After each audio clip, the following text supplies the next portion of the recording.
It was the catastrophe that the purveyors of climate catastrophe didn't see coming when 2022 Physics Nobel Prize laureate Dr. John Clauser dropped this bomb. I have a second elephant in the room that I have recently discovered regarding climate change. I believe that climate change is not a crisis.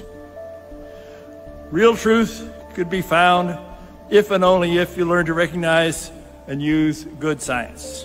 It's especially true when real truth is politically incorrect. Dr. Clauser was immediately condemned, castigated, and canceled for his scientific blasphemy.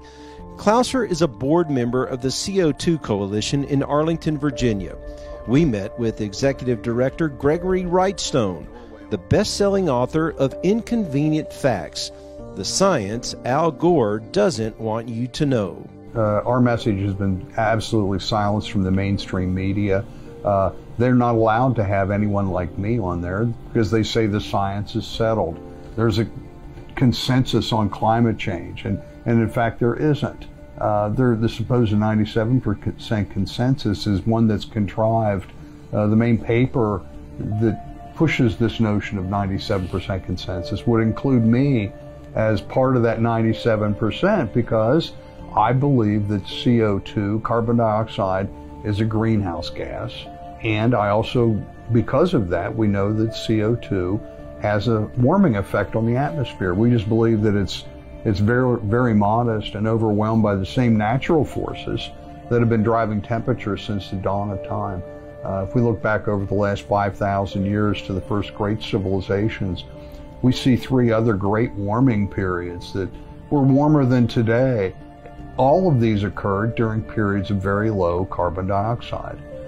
Wrightstone says we need not fear a warming trend, and that real statistics are completely contradictory of the climate catastrophe alarmism narrative. Climate disasters have dropped by 10%. And that's not me saying that. That's the UN that's responsible for that. We see that climate or natural disaster-related deaths have declined more than 90% since 1900. They don't tell you this. They won't tell you that global fires are declining, the deserts are shrinking, that we're not experiencing deforestation. The earth is actually experiencing reforestation. More standing timber today than there has been in many, many decades. For example, just recently it was revealed that my home state of Pennsylvania has seen a 5-fold increase in standing timber since 1953. That's hardly deforestation.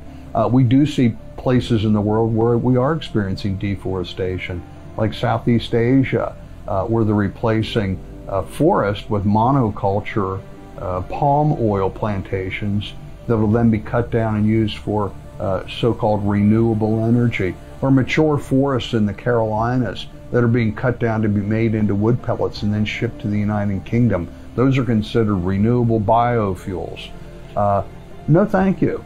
Those promoting these renewable fuels are actually promoting destruction of our forests and our grasslands in order to build industrial scale solar farms, industrial scale wind turbine farms. It's almost as if they have to destroy the environment in order to save the environment. Yet the voices of catastrophe grow louder. Pope Francis just releasing another dire warning, and of course Joe Biden and his electric car executive order calling for half of all vehicles in the U.S. to be electric by the year 2030. The truth is that green energy is the real disaster for most people, and that's why Wrightstone is hopeful. I'm very optimistic.